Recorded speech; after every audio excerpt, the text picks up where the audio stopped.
একটু চিন্তা করেন, রাসূলুল্লাহ সাল্লাল্লাহু আলাইহি ওয়াসাল্লামের জন্ম কোথায় হয়েছে ভাই? মক্কায় হয়েছে না? রাসূলুল্লাহ সাল্লাল্লাহু আলাইহি ওয়াসাল্লাম ঘুমিয়ে আছেন কোথায়? কোথায়? আল্লাহ সাল্লাল্লাহু আলাইহি ওয়াসাল্লাম যখন হিজরত করে চলে যাচ্ছেন, মক্কার উঁচু ভূমিতে গিয়ে তিনি কাবার দিকে তাকিয়ে বারবার বলতেছিলেন, আল্লাহর কসম, হে কাবা তুমি কত সুন্দর, তুমি কত উত্তম, জমিনের মধ্যে তোমার ভূমি কত শ্রেষ্ঠ, কিন্তু আল্লাহর কসম আমার স্বগোত্রীয় লোকেরা যদি ষড়যন্ত্র না করতো আমি তোমার এখান থেকে চলে যেতাম না। রাসূলুল্লাহ সাল্লাল্লাহু আলাইহি ওয়াসাল্লামের কাছে প্রিয় ভূমি কাবা ছিল, বাইতুল্লাহ ছিল, আমরাও সেই কাবা বাইতুল্লাহকে প্রিয় ভাবি, প্রিয় মনে করি, কিন্তু রাসূলুল্লাহ সাল্লাল্লাহু আলাইহি ওয়াসাল্লামের শেষ আশ্রয়, শেষ যে ভূমিতে ধরনের সবচেয়ে শ্রেষ্ঠ মানুষটা ঘুমিয়ে আছেন সেটা কোথায়? কেন? রাসূলুল্লাহ সাল্লাল্লাহু আলাইহি ওয়াসাল্লাম যখন মক্কা বিজয়ের পর চলে আসলেন মক্কায়, তো আনসারী সাহাবীরা খুব বেচैन হয়ে গেলেন যে রাসূল সাল্লাল্লাহু আলাইহি ওয়াসাল্লাম কি আমাদেরকে ছেড়ে চলে যাবেন? কে বলবেন এই কথা? তারা বুঝতে পারতেছিলেন না, নিজেদের মধ্যে কথা বলতেছিলেন। এই কথা রাসূলুল্লাহ সাল্লাল্লাহু আলাইহি ওয়াসাল্লামের কানে গিয়ে পৌঁছাইলো। রাসূলুল্লাহ সাল্লাল্লাহু আলাইহি ওয়াসাল্লাম তখন সাফা পাহাড়ের উপরে ছিলেন, মানুষের হাত থেকে বায়াত নিয়েছিলেন। এই কথা কানে পৌঁছানো মাত্রই তিনি আনসারীর দিকে ডাক দিয়েছেন যে তোমরা কি এই ধরনের কথা বলতেছিলা যে আমি মক্কায় থেকে যাব, মক্কার আমার এই ভূমি যেখানে আমি জন্ম নিয়েছি, এই ভূমির আকর্ষণ আমাকে পেয়ে বসছে, তোমরা কি এই টাইপের কথা বলতেছিলা? আনসারী সাহাবীরা লজ্জায় মাথা হেট করে ফেলছেন, কারণ ভাবছেন হয়তো রাসূলুল্লাহ সাল্লাল্লাহু আলাইহি ওয়াসাল্লাম কষ্ট পেয়ে গেছেন তাদের কথা শুনে। তখন তিনি তার আর কোনো জবাব দিচ্ছেন না, চুপ করে আছেন। রাসূলুল্লাহ সাল্লাল্লাহু আলাইহি ওয়াসাল্লাম বলতেছেন যে আর আনসারীরা শুনে রাখো, আমার জন্ম, আমার মৃত্যু, আমার জীবন, আমার মরণ, আমার বেঁচে থাকা, আমার সজাগ থাকা, আমার সমস্ত হায়াত তোমাদের সাথে বাধা, আমি তোমাদের সাথেই তোমাদের সাথে চলে যাব। যখন রাসূলুল্লাহ সাল্লাল্লাহু আলাইহি ওয়াসাল্লাম কাফিরদেরকে একটা যুদ্ধের পরে বেশি গনিমত দিচ্ছিলেন তাদেরকে ইসলামের দিকে আকৃষ্ট করার জন্য, তখন এই আনসারী সাহাবীরা একটু মনক্ষুণ্ণ হয়েছেন, তাদের মধ্যে কানাঘুষা চলতেছিল যে আমরা রাসূলুল্লাহ সাল্লাল্লাহু আলাইহি ওয়াসাল্লামের পক্ষে তলোয়ার ধরে উহুদের যুদ্ধে, খন্দকের যুদ্ধে রাসূলকে রক্ষা করেছি, আর এই কাফেররা তারা বেশি গনিমত নিয়ে যাচ্ছে যারা এখন ইসলাম কবুল করেনি। রাসূলুল্লাহ সাল্লাল্লাহু আলাইহি ওয়াসাল্লাম এই কথা শোনার পরে আনসারী সাহাবীদেরকে বলছিলেন, ও আমার সাহাবীরা তোমরা কি এতে সন্তুষ্ট নাও? এরা গনিমতের উট, ভেড়া, বকরি নিয়ে চলে যাবে আর তোমরা তোমাদের রাসূলকে নিয়ে চলে যাবা?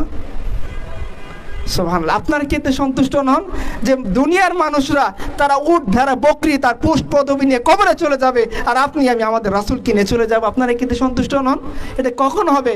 যখন ভাই আমার ঈমান আমাকে কবর পর্যন্ত নিয়ে যাবে, যখন আমি ঈমান সহকারে আল্লাহ সুবহানাহু ওয়া তাআলার সামনে দাঁড়াইতে পারবো, যখন আমি হিদায়াত সহকারে মৃত্যুবরণ করতে পারবো, তখন হবে আমার ওই অবস্থা। এছাড়া আমার সেই অবস্থা হওয়া সম্ভব নেই। এই জন্য আমাদের দায়িত্ব কি ভাই? আমাদের দায়িত্বটা হচ্ছে এই হিদায়াতটাকে গুরুত্ব দেওয়া, সবচেয়ে শ্রেষ্ঠ নিয়ামত পাওয়ার পর সেটাকে কদর করা এবং সেই অনুসারে আল্লাহ সুবহানাহু ওয়া তাআলার জন্য কাজ করা। আপনাকে আমাকে এমন একটা দিন আল্লাহ সুবহানাহু ওয়া তাআলা দিয়েছেন, সুবহানাল্লাহ। একটু নিজেরা মুহাসাবা করি ভাই, যে আমরা এই যে ধরেন আমাদের 20, 25, 30 বছর বয়স, আমরা আমাদের এই লাইফ টাইমের কতটা বছর আল্লাহ সুবহানাহু ওয়া তাআলার জন্য দিয়েছি বলেন তো, হিসাব করে? 1 বছর টানা, 2 বছর, 5 বছর হবেই না। হয়তো আমরা হেদায়েতই পাইছি 4-5 বছর আগে, ইসলাম বুঝতে আমাদের 2-3 বছর সময় লেগে গেছে। এই কয়েকদিন আগে দিনে হকের সাথে আমাদের দেখা হয়েছে। তো আল্লাহ সুবহানাহু ওয়া তাআলা যখন জিজ্ঞাসা করবেন তুমি আমার জন্য কি নিয়ে আসছো, আমরা কি বলবো? যে আল্লাহ আমি তো বিসিএস প্রশাসন ক্যাডারে ছিলাম, তাই না? আল্লাহ আমি তো অমুক কোম্পানির কি এমডি ছিলাম, এগুলো নিয়ে যাবো বুঝি আল্লাহ সুবহানাহু ওয়া তাআলার সামনে। বা ঢাকায় আমার একটা রমনায় বা গুলশানে আমার একটা 10তলা বাড়ি ছিল, এগুলো নিয়ে যাবো আল্লাহ সুবহানাহু ওয়া তাআলার সামনে? কি নিয়ে যাবো আল্লাহ সুবহানাহু ওয়া তাআলার সামনে? কি থাকবে আমার সামনে যখন আমার রব আমাকে জিজ্ঞাসা করবেন তুমি আমার জন্য কি আনছো? যখন আমার রব আমাকে জিজ্ঞাসা করবেন যে আমি তো ক্ষুধার্ত ছিলাম, আমাকে তুমি খাবার দাওনি। যখন আমার রব আমাকে জিজ্ঞাসা করবেন যে আমার তো পোশাকের দরকার ছিল, আমাকে পোশাক দাওনি। যখন আমার রব আমাকে জিজ্ঞাসা করবেন আমি তো তৃষ্ণার্ত ছিলাম, আমাকে পানি পান করাওনি। কোথায় সেই পানি, কোথায় সেই পোশাক, কোথায় সেই সাহায্য যেটা আমরা আল্লাহ সুবহানাহু ওয়া তাআলাকে করছি? আল্লাহ বারবার বলছেন ইন তানসুরুল্লাহ ওয়া ইয়ানসুরুকুম, তোমরা আল্লাহকে সাহায্য করো। কোথায় সে সাহায্য, কোথায় সে আয়াত, কোথায় সে বাণী, কোথায় সে আহ্বান যেটা আমরা আমাদের জীবনের মধ্যে কাজে লাগাইছি? ভাই যদি এই হিদায়াত নামক সবচেয়ে শ্রেষ্ঠ নিয়ামতকে কাজে না লাগায়, এমন যাতে আল্লাহ সুবহানাহু ওয়া তাআলা আমাদেরকে না করেন।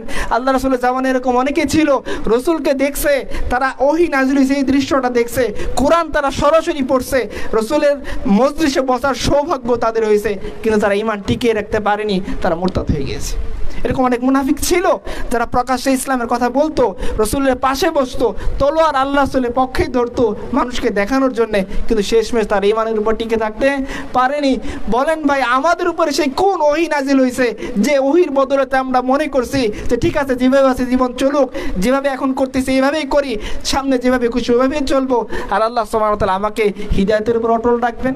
এই ওহী কবে নাজিল হয়েছে আমাকে বলেন। লাস্ট কবে আপনার কাছে ওহী আসছে যে ওহীর কারণে আমি আপনি এত বেশি নিশ্চিত হয়ে গেছি যে না, আমার এই ঈমান টিকিয়ে রাখার জন্য কোনো কিছু করা লাগবে না। হ্যাঁ, বিসিএস এর জন্য শক্ত প্রিপারেশন নেওয়া লাগবে, হ্যাঁ, ভর্তি পরীক্ষার জন্য শক্ত প্রিপারেশন লাগবে, সিজিপিএ 4 এর মধ্যে 3.98 বা 3.93 তোলার জন্য প্রচুর পরিশ্রম করা লাগবে, কিন্তু আখিরাতের জন্য কোনো পরিশ্রমের দরকার নেই, ওইটা ফোর্থ সাবজেক্ট হিসেবে রেখে দাও। এই ওহী লাস্ট কবে আপনার কাছে আমার কাছে নাযিল হয়েছে আমাকে একটু বলেন। তাহলে আমরা আর বকবক করবো না, এখান থেকে চলে যাবো, আপনারাও চলে যাবেন, সময় নষ্ট করার কি দরকার অযথা বলেন। আর যদি ওহী নাজিল না হয় তাহলে আমি বলবো যেগুলো ওহী ইতিমধ্যে আপনাদের সামনে বললাম, রাসূলুল্লাহ সাল্লাল্লাহু আলাইহি সাল্লাম বলেছেন, তার মানে এটা আল্লাহর পক্ষ থেকে আসে। আল্লাহ সুবহানাহু ওয়া তাআলা বলেছেন, তার মানে এটা আল্লাহর পক্ষ থেকে আসে। আর আল্লাহ আমাদেরকে বলেছেন যে কিয়ামতের দিন আমাদেরকে প্রশ্ন করা হবে, এবং সেটা ছাড়া আল্লাহ সুবহানাহু ওয়া তাআলা আমাদেরকে এক পাও এখান থেকে আগাতে দেবেন না। আমরা সেই প্রশ্নের জন্য, সেই ভাইবা বোর্ডের জন্য আমাদের কি প্রস্তুতি আছে আমাকে একটু বলেন। আজকে আমরা ইসলামটাকে এমন খেল তামাশার পাত্র বানাই ফেলছি ভাই, বিশ্বাস করেন আমরা ইসলামের জন্য কিছুই করিনি। যদি করতাম আল্লাহ সুবহানাহু ওয়া তাআলা এই ভূখণ্ডকে অনেক আগে আমাদের জন্য বিজয়ের জন্য প্রস্তুত করে দিতেন। আমরা করিনি। আফগানওয়ালারা 43 বছর মেহনত করার পর ইমানত কায়েম করছে, আমরা 43 মিনিটও মেহনত করিনি ভাই। তারা পরাশক্তির পর পরাশক্তির কাছে মানে যুদ্ধ করছে, কোনোভাবেই তারা তাদের মাথাকে নোয়ায় নাই। তাদের যে পাঠান ভাব মনোভাব ছিল, তাদের যে বেদুইনদের মতো একেবারে ইস্তেকামাত ছিল, সেটাকে তারা ধরিয়ে রেখে তারা পরাশক্তিকে একের পর এক 3টা পরাশক্তিকে পরাজিত করেছে। আর আমরা পরাশক্তি তো দূরের কথা, আমাদেরই কোনো ঘরের কুকুর বা বিড়াল যদি আমাদেরকে ধমক দিয়ে আমরা থরথর করে কাঁপতে থাকি, তাই না? আমরা কিছুই করিনি ভাই আমাদের দিনের জন্যে।